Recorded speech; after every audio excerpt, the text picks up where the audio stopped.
Yan, hello guys, magandang umaga ulit sa channel ko. Bali ngayon na lang ulit ako nakapag-upload. Bali ito meron ako dito Genova hydraulic brake lever. Ipapakita ko lang sa inyo kung paano i-overhaul yung mga ganitong brake lever.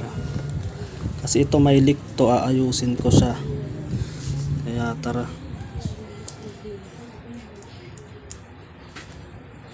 Itong hydraulic brake pala na to, nabili ko to ng 300 pares, pero may may issue siya, pero inayos ko lang siya. Bali halos 1 taon ko na rin siya ginagamit ngayon. Tapos dito lang sa ilalim,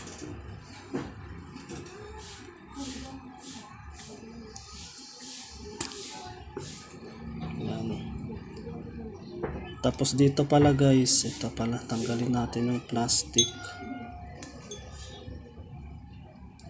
Lilinisin ko tayo yan guys, so puro siya langis.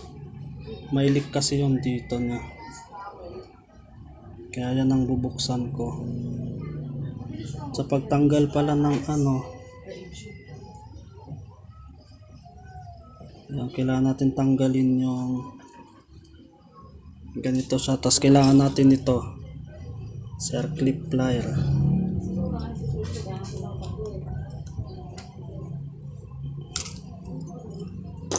Karamihan sa nagkakaroon ng leak guys, lang yan. Tapos itulak, tanggal na siya. Ito yung piston, so tutulak lang natin dito. Ayan na siya.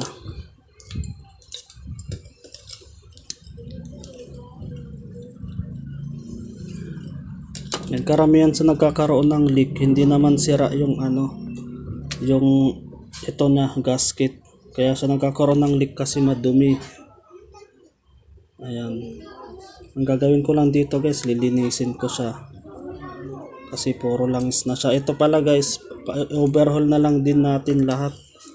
Yung pagtanggal pala nito, itong diaphragm na to, tatanggalin din muna natin tong takip.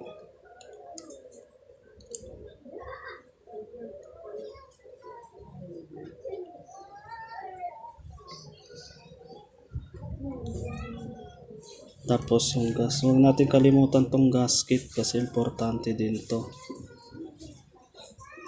Ano pala to guys, Genova. Ayan, okay pa naman to, kaso nga lang nagkaroon siya ng leak. Ang pagtanggal pala nitong diaphragm guys, ito meron yan dito sa ilalim. Ayan o, yung alin dito. Ayan.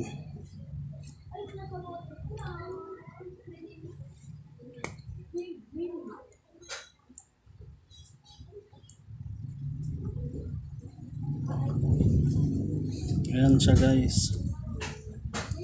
Ito, huwag nyo kalimutan to, huwag nyo wawalain. Tapos yung pagtanggal naman nito, ito na lang gamitin nyo. Yan, pasok nyo lang siya dyan, tapos hilahin nyo. Ayan.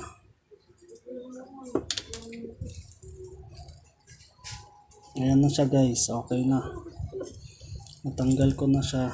Ito, ang gagawin ko dito, lilinisin ko lang, tapos ibabalik ko lang ulit. Yan, lilinisin ko muna to. Ito guys, malinis na siya. Tapos ibabalik na ulit natin. Uunahin ko lang tong diaphragm. Ito pala napaghihiwalay pala to natin, ganyan. Ang ginagawa ko dito, sinasagad ko muna siya ganyan, tapos saka ko siya ibabalik dito. Kung saan yung may tama, ito doon ko lang din ulit siya binabalik, para sa susunod hindi siya magkaroon ng maraming yung maraming lamat, para isahan lang. Tapos itong lock,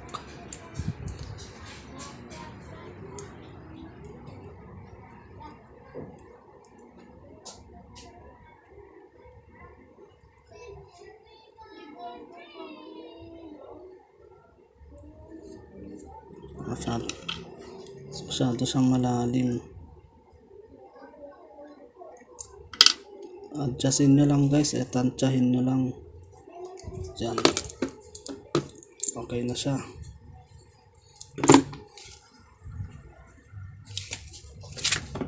Tapos itong spring na to, babatakin nyo lang siya ng konti. Yan, bago nyo isalpak dito. Tapos itong washer na to.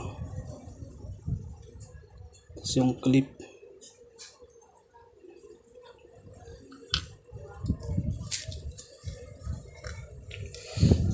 Ito pala guys, bago natin ipasok, lalagyan natin ng hydraulic oil. Yung hydraulic oil ko pala ito. Yung tatak nito slick. Tinanggal ko na yung ano niya, sticker. Pero ano lang to, 40 plus lang sa Shopee. Mura lang siya. Tapos pasok na natin.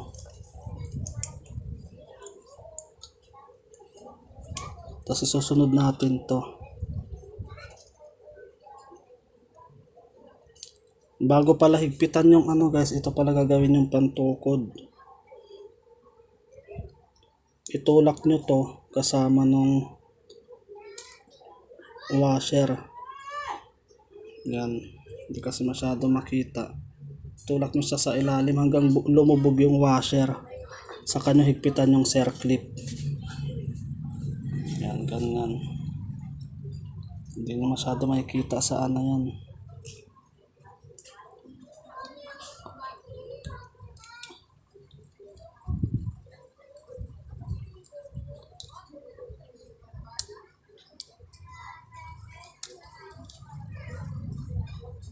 Tatsagain nyo lang guys.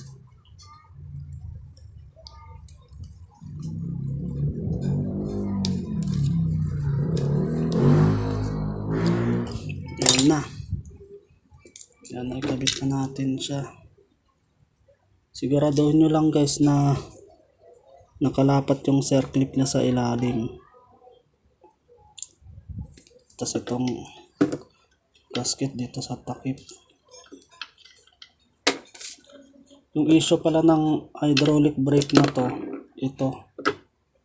Guys, kung mapapansin nyo, kulay blue yung ilalim.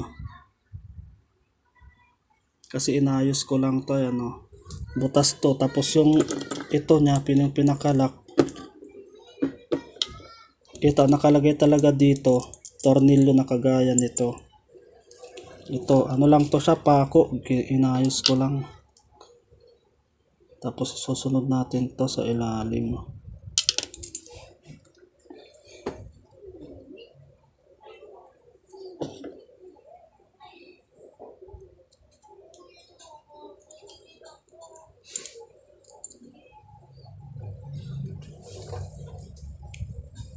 May narinig ako sa mga nagpo-post sa Facebook, magastos daw yung hydraulic brake. Sa maintenance magastos, pero depende na yan siguro. Tapos pag binalik nito guys, ganito lang siya. Tusok na muna yung ano, alin, saka nyo higpitan.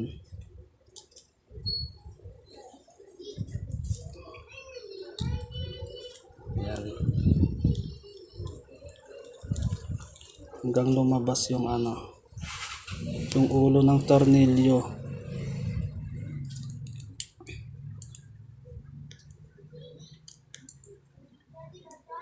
Yan, okay na siya. Tapos saka natin ikabit tong pinakalak.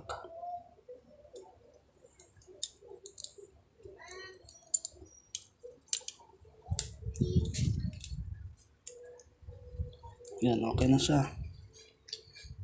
Yung ginagawa ko dito guys, pag nire-refill ko siya ng langis, una dito ko nilalagyan. Ito. Dito na lang muna.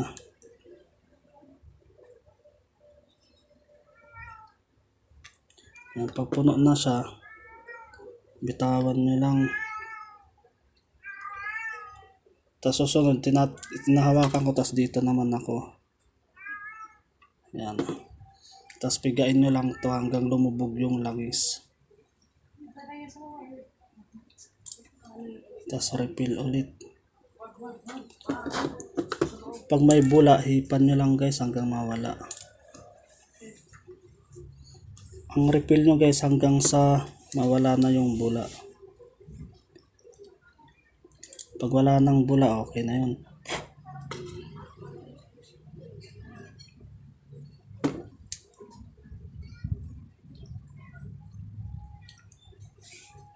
Itong diaphragm pala guys, lagi nyo sasagad dito sa sa dulo. Lagi nyo sasagad dito. Kasi itutulak nyo lang siya pag medyo pudpud na yung nyo, brake pad. Para di na kayo magre-refill ng langis. Ayan na, puno na siya. Pag puno na siya dyan, tinatakpan ko ulit dyan. Dito ulit ako. Yan. Ito naman yung pupunuin ko ngayon. Tapos, pag napuno na siya, ayan, puno na siya. Ayan, saka ko na siya tatakpan.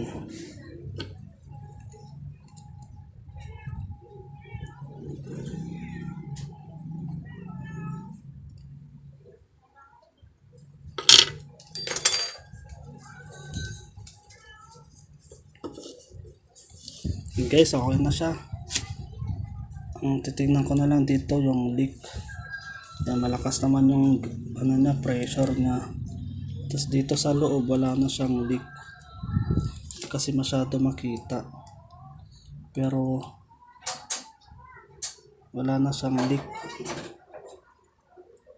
Yan, ganun lang guys, pag may kayo, may nagli-leak kayo na hydraulic brake, linisin nyo lang. Pero pag nakita nyo sira na yung gasket, yan, palit talaga. So guys, pag ganito na, isasalpak ko na to dun sa hydraulic brake.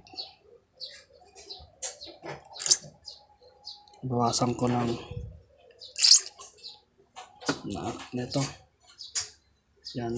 Kaya salamat sa panonood guys, ikakabit ko na to. Napakita ko na lang sa inyo kung naikabit na. Yan guys, naikabit ko na siya. Bali, ang issue ko pala nito, isa sa naging issue nito, malaki yung play niya.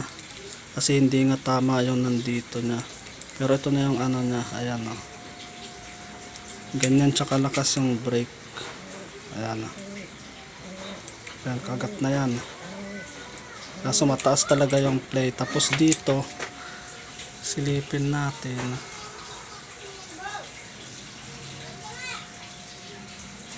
Hindi makita, pero wala na siyang leak.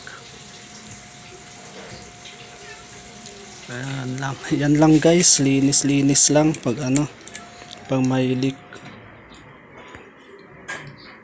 Ayan, ganyan yung kalakas ng Ayan. Kaya yan, salamat sa panonood.